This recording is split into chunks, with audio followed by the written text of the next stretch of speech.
Everyone wants love, but few truly understand it. We speak of falling in love as though it were some accident, a sudden collision between two wandering hearts. But love is not a fall. It is a choice, a creation, a lifelong work of art. The philosopher Erich Fromm, in his book The Art of Loving, 1956, wrote that most people think love is about finding the right object, the perfect person who completes them. But in truth, he said, love is not about possession, it's about practice. It is a skill, like playing an instrument or mastering a craft.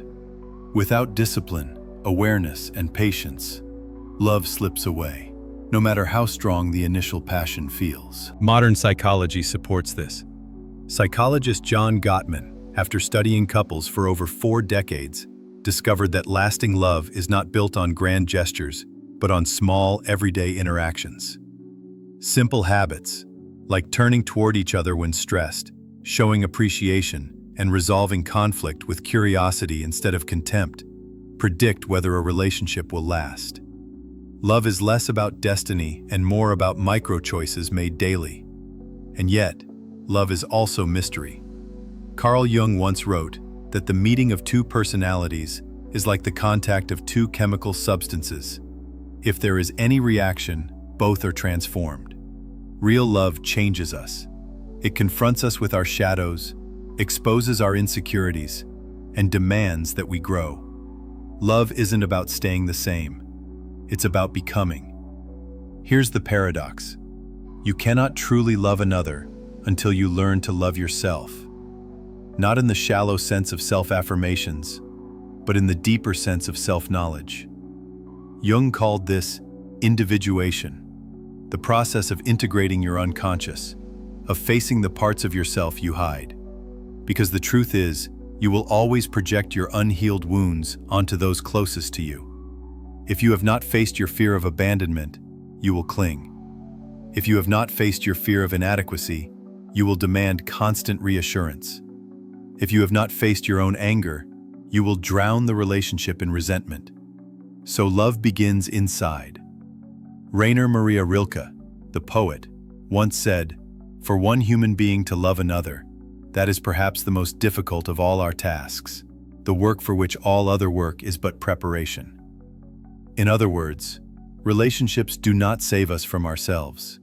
They demand that we do the inner work, so that love has space to breathe. This is why true love is rare. Not because there are no soulmates in the world, but because few are willing to do the work required to hold love. Our culture teaches us to seek instant gratification, to swipe endlessly, to chase novelty. But love is not a rush. It is depth. It is sitting with silence, weathering storms, and committing even when the fire dims. Love asks for patience in a world that worships speed. It asks for vulnerability in a world that rewards armor. And it asks for forgiveness in a world that encourages us to walk away at the first crack.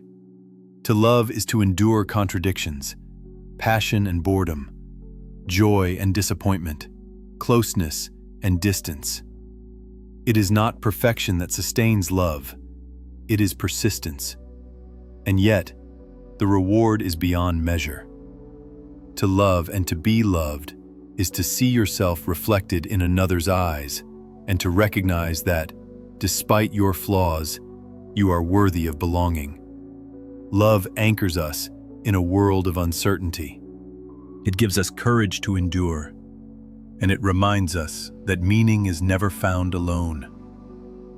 In truth, the deepest relationships are less about constant happiness and more about shared growth.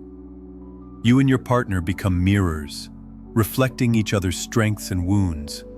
Through that reflection, you are invited to evolve, to shed old patterns, to confront shadows, to learn compassion where you once held pride. Love is not the absence of struggle. It is the decision to keep showing up through it. So the next time you think love is something to find, remember, love is something to build. Brick by brick, choice by choice, And if you dare to do the inner work, you'll discover that love is not only the most human experience, it is also the closest thing to the divine. For in giving yourself to love, you are learning the art of becoming whole. If you'd like to explore more insights like this, don't forget to subscribe and join this community. Share your thoughts in the comments. What does love mean to you? But perhaps the greatest truth about love is this. It is less about finding the right person, and more about choosing to become the right person yourself. Because no partner, no matter how perfect they may seem, can fill the emptiness you refuse to face within. If you are lonely in your own soul, you will remain lonely even in someone else's arms. Real love begins with inner work, with learning to sit in your own silence, to tend to your own wounds, to become whole enough that when you give, it is not out of need but out of abundance. When two people who have done this work come together, the relationship transforms. It is no longer a desperate grasping, but a meeting of equals. Not two halves trying to complete one another, but two whole beings choosing to walk side by side. And this is where love becomes sacred. Because in such a union, love is no longer a transaction. It is a gift. It is not about what you can extract, but what you can create together. A love like this doesn't burn out when life gets hard. It deepens.